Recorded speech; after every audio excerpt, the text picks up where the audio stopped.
오늘 본문의 배경은 우리가 지난주에 나누었던 오병이어의 기적, 그 사건 이후에 일어나는 사건을 우리들에게 보여주고 있습니다. 오늘 본문의 22절입니다. 예수께서 즉시 제자들을 재촉하사 자기가 무리를 보내는 동안에 배를 타고 앞서 건너편으로 가게 하시고 무리를 보내신 후에 기도하러 따로 산에 올라가시니라. 저물매 거기 혼자 계시더니 배가 이미 육지에서 술이나 떠나서 바람이 거스름으로 물결로 말미암아 고난을 당하더라. 오병이어의 기적을 경험한 사람들은 이제 예수님을 왕으로 세우고자 합니다. 예수님께서 왕이 되시면 정말 이제 드디어 우리가 정말 원하는 그러한 세상을 살 수 있지 않을까? 예수님을 왕으로 세우려고 합니다. 예수님이 이 땅에 왕이 되기 위해서 하늘에 있는 모든 권세와 모든 보좌를 포기하고 내려오신 게 아니죠. 예수님은 이 땅에 온 인류를 죄로부터 구원하시기 위해서, 죽기 위해서 오셨죠. 사람들이 예수님을 인정하고 환호하고 그 기적으로 말미암아서 막 흥분되어 있을 때 예수님께서 제자들을 먼저 배 타고 건너편으로 가게 하십니다. 왜냐하면 연약한 제자들이 사람들과 함께 그렇게 예수님을 왕으로 세우고자 할까봐 그렇게 예수님께서 제자들을 먼저 보내요. 순서로 치자면 예수님께서 먼저 가시고 제자들이 뒤에 마무리를 하고 따라오게 하는데 예수님 제자들을 먼저 보내시고 예수님은 산으로 가십니다. 산으로 가셔서 홀로 기도하십니다.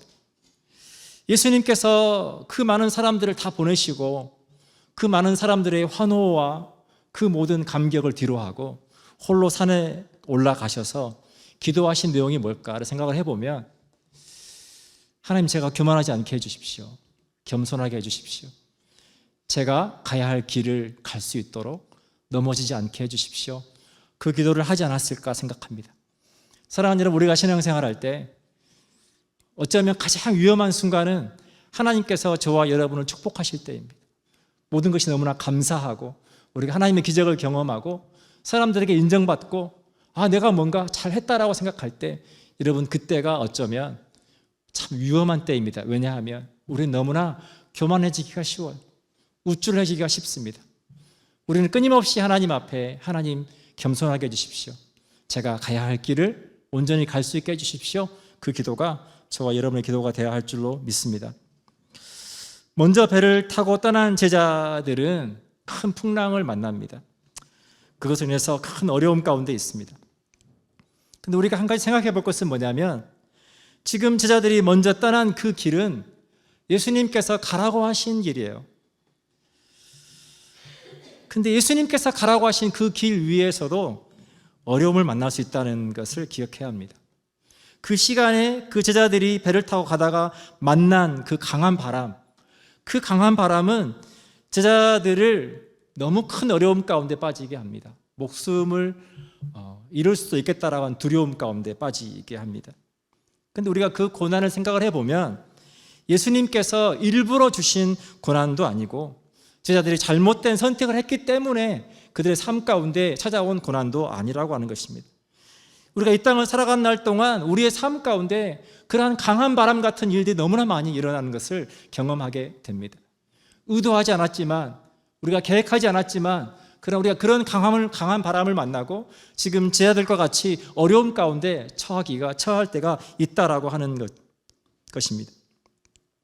오늘 보면 25절입니다. 밤 사경에 예수께서 바다 위로 걸어서 제자들에게 오시니 제자들이 그가 바다 위로 걸어오심을 보고 놀라 유령이라 하며 무서워하여 소리 지르거늘 예수께서 즉시 이르시되 안심하라 나니 두려워하지 말라. 그렇게 강한 바람을 만나 고난 가운데 있을 때 여러분, 우리가 기억해야 할 것은 주님께서 우리와 함께 하신다는 것입니다. 밤 사경은 새벽 3시부터 6시까지를 밤 사경이라고 합니다. 해가 뜨기 전 가장 어두운 시간입니다. 지금 칠흑 같은 어둠 속에서 지금 제자들은 강한 바람과 풍랑을 만나서 고통 가운데 있습니다. 그 자리에서 나아가지 못하고 마치 거기에 갇혀버린 것처럼 그 고통 가운데 지금 갇혀 있습니다. 사랑하는 여러분, 우리가 신앙생활을 할 때, 특별히 우리가 이민자로 이 땅을 살아갈 때 이 밤사경과 같은 때를 만날 때가 있습니다. 최근에 이민 정책들이 너무나 빠르게 바뀌고 있습니다. 너무나 많은 분들의 마음이 그것으로 인해서 어렵고 정말 한 치 앞도 알 수 없는 그 상황들이 정말 미래를 불투명하게 만들어가는 것을 경험하게 됩니다. 그런데 또 영주권을 이미 받았고 시민권을 받은 분들의 말을 들어보면 영주권을 받고 시민권을 받았다고 해서 이 땅에서 이민자로서의 삶이 보장되는 것이 아니라고 하는 것을 깨닫게 됩니다. 그뿐만 아니라 우리가 내 자신이 아플 때도 있고 또는 사랑하는 가족이 큰 병에 걸릴 때도 있습니다. 자동차가 사고가 날 때도 있고 직장이나 우리 사업에 어려움을 만날 때가 있습니다. 친했던 사람들과의 관계가 어려움을 겪기도 하고 누군가에게 말할 수 없는 개인적인 아픔과 일들이 우리 삶 가운데 일어나기도 합니다. 이러한 때가 우리가 우리 인생을 살아가면서 경험하게 되는 밤사경과 같은 상황들입니다. 그 밤사경을 만날 때 특징은 뭐냐면 우리 힘으로 벗어날 수 없다는 거예요. 그리고 그 상황 가운데 있는 그 사람들 외에 아무도 그들의 마음을, 그들의 힘든 그 마음을 알아주는 이가 없다라고 하는 겁니다. 그런데 그 밤사경 그 시간에 예수님께서 찾아오십니다. 우리가 생각하는 방법으로 예수님께서 제자들에게 찾아오시는 것이 아닙니다. 바다 위를 예수님 오실 때 배를 타고 오시는 것이 아니라 물 위를 걸어서 예수님께서 제자들에게 찾아오십니다.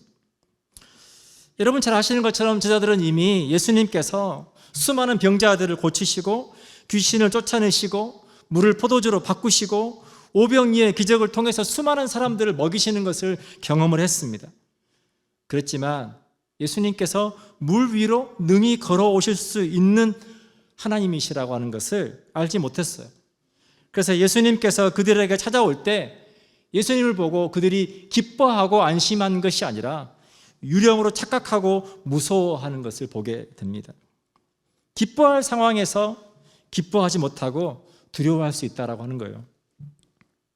사랑하는 여러분, 우리는 우리 자신의 경험에 갇혀 있을 때가 많이 있습니다. 이스라엘 백성들이 출애굽해서 이제 홍해바다에 이르렀을 때 그들은 한 번도 바다를 가르시는 그 하나님을 경험해 본 적이 없어요. 그래서 그들이 홍해 앞에 이르렀을 때 그들은 두려웠습니다. 그리고 생각하기를 이제 우리는 여기에서 죽는구나 라고 생각을 했습니다. 골리앗 앞에 선 이스라엘 군대는 한 번도 그렇게 큰 거인을 상대해서 승리하게 하신 하나님을 경험해 본 적이 없어요.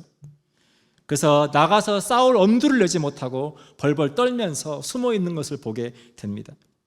사랑하는 여러분, 하나님께서 우리가 원하는 방식으로 일하시는 것이 아니라 하나님의 방식으로 우리의 삶을 선하게 인도하시고 우리가 한 번도 생각해 보지 못하고 상상해 보지 못한 방법으로 얼마든지 우리들의 문제를 해결할 수 있다는 것을 여러분 기억하시기를 축복합니다. 우리가 하나님의 뜻을 구하고 우리가 그분의 뜻을 분별할 수 있는 분별력을 훈련하는 것이 그래서 우리에게 필요하다는 것을 여러분 기억하시면 좋겠습니다. 제가 캐나다에 와서 유용하게 잘 사용하고 있는 것이 구글맵입니다. 처음 구글맵을 사용할 때 생각보다 참 많이 편하더라고요. 길이 복잡하지 않을 때는 헷갈리지 않아요. 근데 제가 이제 구글맵을 이용해서 밴쿠버를 나가면 이 구글맵이 얼마나 헷갈리는지 몰라요. 지금 이리 나가라고 하는 건지 그 다음으로 나가라고 하는 건지 너무너무 헷갈려요. 그래서 구글맵을 보고 나갔다가 잘못 나가서 한참 돌아서 오기도 하고 일방통행인데 모르고 들어가기도 하고 많은 시행착오들을 겪었어요. 근데 그렇게 시행착오를 겪다 보니까 점점 이 구글맵을 사용하는 법에 대한 노하우가 생기기 시작하더라고요. 그래서 여러 갈래 길이 있는데 보면 100m 전방에서 우회전, 이제 그 숫자가 들어오기 시작하는 거예요. 그러니까 그 숫자를 보면서 이제는 헷갈리지 않고 여기가 아니라 그 다음에서 들어가야 되는구나. 몇 번 출구로 빠지라고 하는 그 숫자가 이제 보이기 시작해요. 여기가 아니라 그 다음 출구로 나가야 되는구나. 그러면서 점점 실수가 줄어들고 구글 맵을 통해서 편하게 이용할 수 있게 되는 겁니다. 사랑하는 여러분, 우리의 신앙도 마찬가지입니다. 처음부터 우리가 갑자기 하나님의 뜻이 무엇인지를 분별하고 그렇게 우리가 믿음으로 살아갈 수 있는 것이 아니라 우리가 끊임없이 하나님의 뜻이 무엇인지 우리가 기도하고 하나님의 뜻이 무엇인지 분별하려고 하고 내가 하나님께 내게 주시는 마음대로 내가 믿음으로 순종하고 결단하면서 훈련을 할 때 그걸 통해서 우리가 조금씩 더 하나님의 뜻을 따라서 믿음으로 살아가게 된다는 걸 여러분 기억하시면 좋겠습니다. 오늘 예수님께서 바다 위로 걸어서 제자들에게 찾아오실 때 그냥 이제 제자들을 먼저 가라고 하셨고 예수님께서 이제 그 길을 건너가시기 위해서 그냥 물 위로 건너오시다가 우연히 제자들을 발견한 게 아니에요. 우연히 제자들을 발견하고 야, 너희들 왜 아직까지 여기 있는 거냐? 라고 하신 게 아니란 말이에요. 오늘 같은 내용을 설명해 주고 있는 마가복음 6장 48절은 이 상황을 자세하게 설명해 주고 있습니다. 제가 읽어드릴게요. 바람이 거스름으로 제자들이 힘겹게 놓아졌는 것을 보시고 밤 사경쯤에 바다 위로 걸어서 그들에게 오사. 예수님께서 지금 제자들이 고통 가운데 있는 것을 보시고 제자들에게 찾아오셨다라고 하는 겁니다. 그리고 예수님께서 제자들에게 오셔서 하시는 말씀은 두려워하지 마라. 오늘 하나님께서 저와 여러분에게 주시는 동일한 말씀입니다. 두려워하지 마라. 우리 옆에 있는 분에게 한번 이렇게 한번 나눠볼까요? 두려워하지 마십시오. 사랑하는 여러분, 하나님은 저와 여러분에게 찾아오셔서 두려워하지 마라. 이사야서 41장 10절은 우리에게 이렇게 말해줍니다. 두려워하지 말라, 내가 너와 함께 함이라. 놀라지 말라, 나는 내 하나님이 됨이라. 내가 너를 굳세게 하리라. 참으로 너를 도와주리라. 참으로 나의 의로운 오른손으로 너를 붙들리라. 오늘 이제 예수님을 만난 제자들과 베드로는 큰 기쁨 가운데 있습니다. 그때 베드로가 예수님께 굉장히 황당한 요청을 하죠. 28절입니다. 베드로가 대답하여 이르되 주여 만일 주님이시거든 나를 명하사 물 위로 오라 하소서 하니 오라 하시니 베드로가 배에서 내려 물 위로 걸어서 예수께로 가되 바람을 보고 무서워 빠져가는지라 소리질러 이르되 주여 나를 구원하소서 하니 예수께서 즉시 손을 내밀어 그를 붙잡으시며 이르시되 믿음이 작은 자여 왜 의심하였느냐 하시고 베드로가 자신도 물 위를 걷게 해달라고 예수님께 요청하고 큰 믿음으로 물 위를 걷습니다. 그런데 지금 자기 옆에 있는 높은 파도와 풍랑을 보니까 무서운 거예요. 그러면서 그가 가지고 있었던 그 믿음이 조금씩 사라지고 의심하기 시작하니까 그가 물속에 빠져 들어가게 됩니다. 사랑하는 여러분, 만약 저와 여러분이 베드로라면 어땠을까요? 제가 지금 여기서 이 통로를 따라서 저 본당 밖으로 나가는 이 길을 30cm 폭으로 해서 테이프로 붙여놓고 나간다고 했을 때 이렇게 걸어서 이렇게 나가는 것이 여기에는 어느 한 분도 어려움이 아닐 거예요. 어렵지 않을 거예요. 근데 여러분 만약 같은 길이지만 30cm의 같은 폭의 길이지만 만약 그 양쪽이 100m의 낭떠러지라고 생각을 해보세요. 지금 100m의 낭떠러지가 양쪽이고 조금만 다리를 헛디디면 떨어져 죽을 수 있다고 생각해 보세요. 그러면 상황은 너무 달라질 거예요. 같은 길이지만 그러나 상황에 따라서 너무 달라지는 거죠.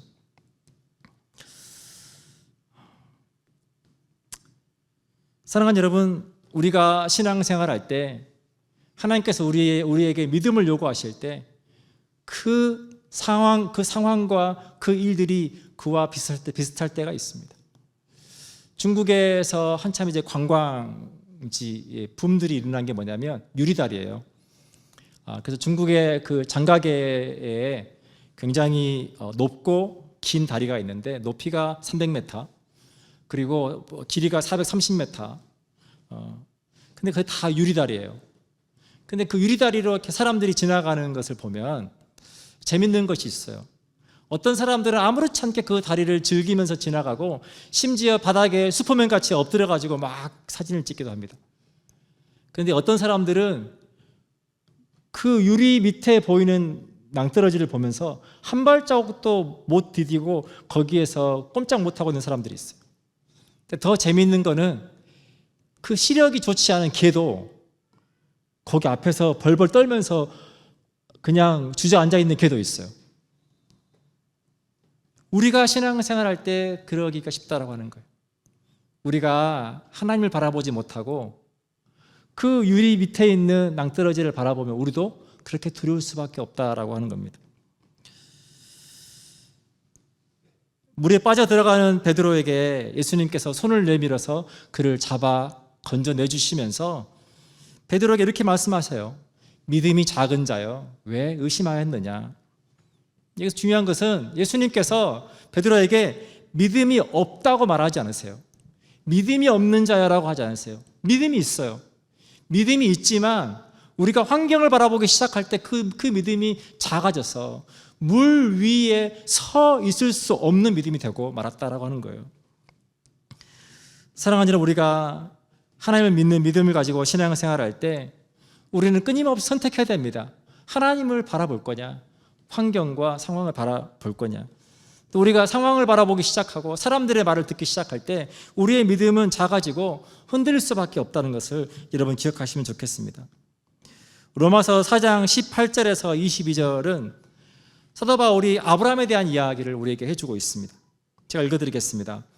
아브라함이 바랄 수 없는 중에 바라고 믿었으니 이는 내 후손이 이 같으리라 하신 말씀대로 많은 민족의 조상이 되게 하려 하심이라. 그가 백세나 되어 자기 몸이 죽은 것 같고 사라의 태가 죽은 것 같음을 알고도 믿음이 약하여지지 아니하고 믿음이 없어 하나님의 약속을 의심하지 않고 믿음으로 견고하여져서 하나님께 영광을 돌리며 약속하신 그것을 또한 능히 이루실 줄을 확신하였으니 그러므로 그것이 그에게 의로 여겨졌느니라. 아브라함이 바랄 수 없는 중에 도저히 불가능한 그 상황 가운데 그가 하나님을 믿었다. 하나님의 약속을 믿었다라고 하는 것. 그것을 통해서 하나님께서 아브라함을 통해 믿음의 가문을 세우시고 민족을 세우시고 하나님의 놀라운 일들을 이루신 것을 보게 됩니다. 오늘 본문의 32절과 33절 제가 읽어드립니다. 배에 함께 오름에 바람이 그치는지라. 배에 있는 사람들이 예수께 절하며 이르되 진실로 하나님의 아들이로소이다 하더라. 예수님께서 배에 오르시자 풍랑이 잠잠해집니다. 사랑하는 여러분, 하나님은 저와 여러분 삶 가운데 우리와 함께 하셔서 우리 삶 가운데 있는 그 풍랑을 잠잠하게 해주시는 하나님이십니다. 사랑하는 여러분, 우리에게 어떠한 고난과 어려움이 있어도 우리가 혼자가 아니라는 것을 여러분 기억하시면 좋겠습니다. 우리의 시선이 하나님께 향하고 우리의 지혜와 경험과 상식을 뛰어넘어서 우리가 상상하지 못한 방법으로 역사할 수 있는 하나님을 신뢰할 때 하나님은 풍랑을 잠잠하게 하시고 우리의 길을 선하게 인도하시는 하나님이십니다.